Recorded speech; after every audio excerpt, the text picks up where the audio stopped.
75% of the richest people in the world are entrepreneurs. 15% are investors. 7% inherited their wealth. 3% are athletes and entertainers. And 0% are regular employees who just collect a paycheck. So if you're working a 9 to 5 and wondering why you're still broke at the end of every month, it's not because you don't work hard enough. It's because you don't own anything. And I'm about to show you exactly how to fix that, starting today with a system that takes less than 30 minutes to set up. Stick around, because in this video, I'm giving you the exact breakdown the 1% use to manage their money. And no, you don't need to be rich to start. Here's what nobody tells you about money. The system is designed to keep you rich for exactly 1 week, then broke by the end of the month. You get paid. You pay your bills. You buy some stuff you don't need. And then you're back to zero, waiting for the next paycheck. Sound familiar? This is modern-day slavery. And I know that sounds dramatic, but hear me out. Slaves used to work every day for no pay, but they got free food, shelter, and water. Today, you work nearly every day and get paid. But your money goes straight to food, shelter, and water. The only thing that changed is the illusion of freedom. Let me tell you what happened to me when I was 20. I needed a car to get to work.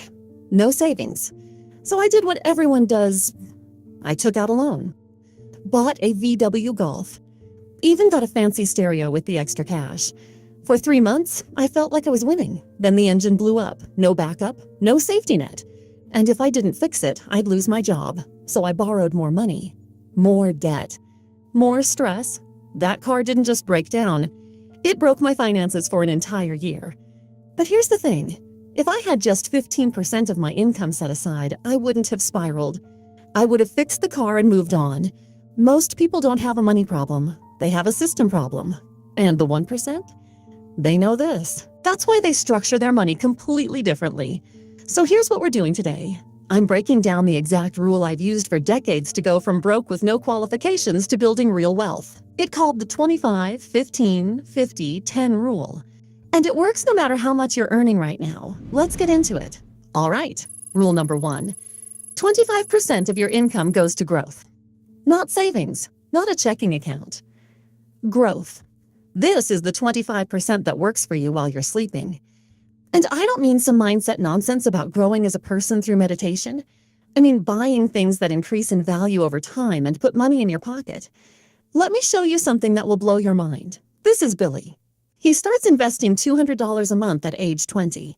This is Phil. He waits until he's 30. But to catch up, he invests $300 a month. Now let's jump to when they're both 60 years old. Billy invested $200 a month for 40 years. Total saved $96,000. Phil invested $300 a month for 30 years. Total saved $108,000. So Phil saved more, right? He should have more money. Wrong, because they weren't just saving, they were investing.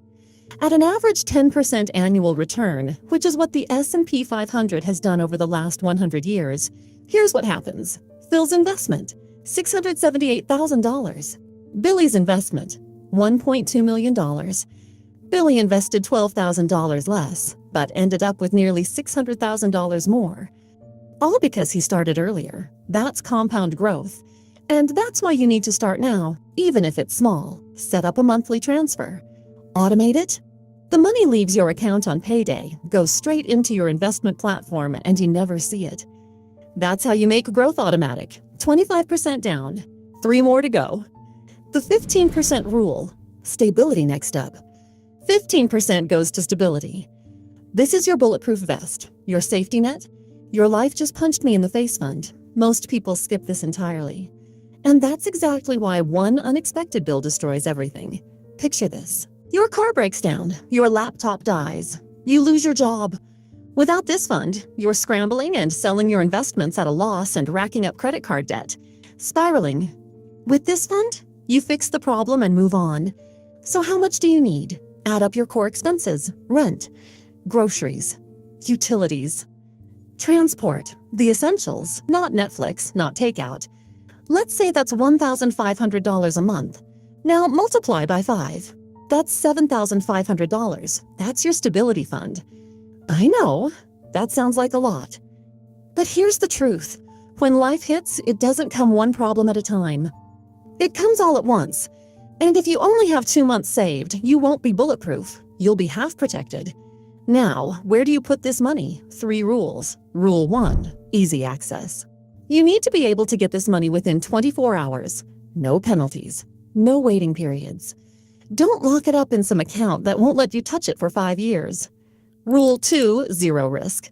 Do not put your emergency fund in the stock market. I don't care how safe it looks. When the emergency hits, the market might be down. And now you're stuck. Same goes for crypto. This is not your moonshot fund. This is your survival fund. Rule 3, it must earn. Don't let it sit in a dead-end account with 0 interest. Inflation will eat it alive. High-yield savings accounts. 4 to 5% interest right now. No penalties if you dip into it. SoFi, Ally, Marcus by Goldman Sachs, all solid options. Once this fund is fully stocked, you've got 2 choices. Roll it into growth, or shift it into the final 10%, which we'll cover in a minute. 15% done. Now let's talk about the big one. The 50% rule, essentials. Now, 50% of your income goes to essentials. And this is where most people completely blow it. Over 60% of Americans earning 6 figures a year still live paycheck to paycheck. Why? Because they're too busy looking rich instead of becoming rich. Let me show you something. This was me at 20. Baggy shirt, cheap watch, looking like I shopped at a thrift store. This was my mate, designer shirt, expensive watch, always flexing. On the surface, he looked like he had everything. But here's what people didn't see. He had $43 in his account. Credit cards overdue. I had $1,000 sitting in investments and a decent emergency fund. Wealth isn't what you see. It's what you don't see. So let's talk about what essentials actually are. Rent, groceries, utilities, transport, insurance, basic clothes, not the latest sneakers, not the car upgrade, not the bigger apartment because you deserve it. That's lifestyle creep. And it's a trap.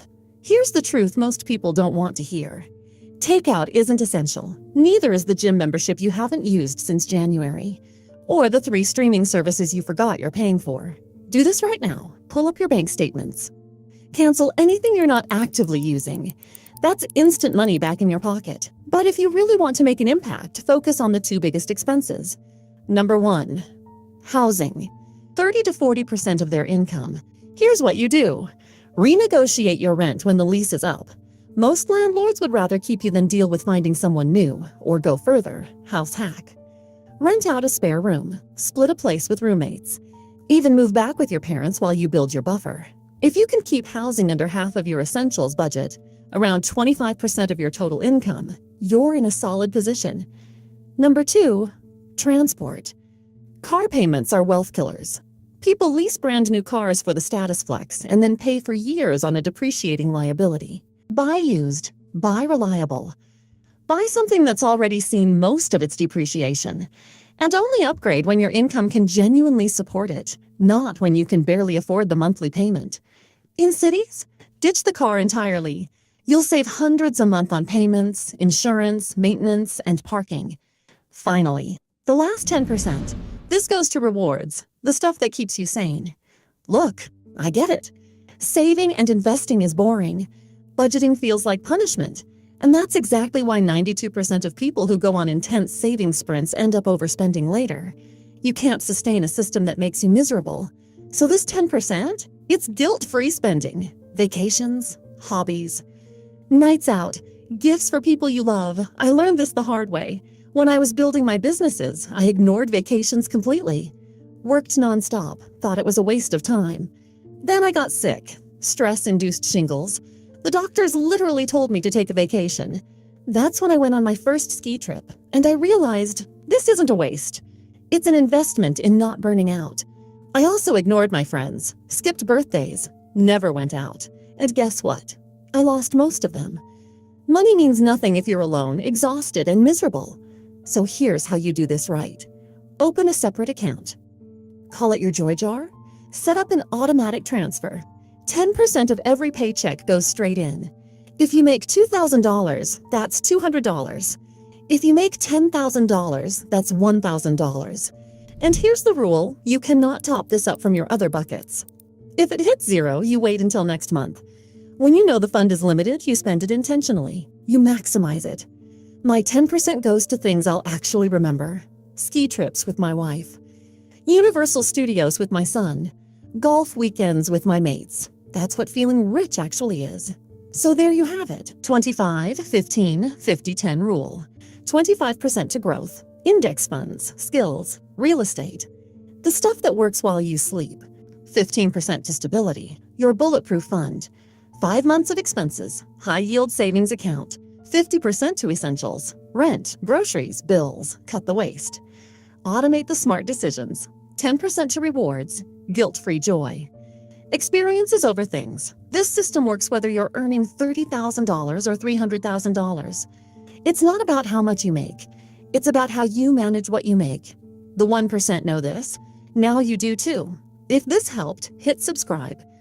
Drop a comment with which percentage you're starting with first. And if you want to learn how to actually start making more money to put into this system,